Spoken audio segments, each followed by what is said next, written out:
आज भजी बनवणार आहे. त्यासाठी डबळे, छोटी छोटी डबळे आहे ना, ते अशी चिरून घेतले आणि बेसन घेतले. त्या बेसनमध्ये थोडं मीठ, हळद आणि ओवा, सोडा हे टाकलेलं आहे. छानपैकी आपण आता भजी पकोडे बनवणार आहे. त्यासाठी तेल ओतते आता कढईमध्ये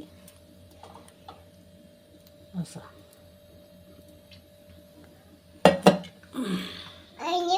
भजी बनवणार आहे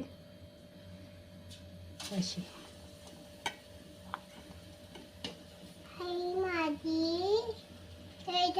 पोळी बनवणार, अंड्याची बनवणार, बेसनची बनवायची भजी, भाजी बनवायचे, पोळी बनवायचे, अजून अंडा अशी लालसर भाजून घ्यायची. अशी मिरची तयार होती. खायला छान लागते. भाकरी संग, चपाती संग छान लागते. असे पकोडे बनवायचे प्लेटमध्ये.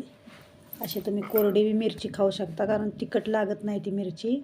डब्बू मिरची, आम्ही डब्बू मिरची म्हणतो. असे छान लागते. मग हे अशी खायला, अशी यायची खायची. भाकरी संग, चपाती संग बी चांगली लागते. बनवून बघा, तुम्हाला बी आवडेल. छान लागते.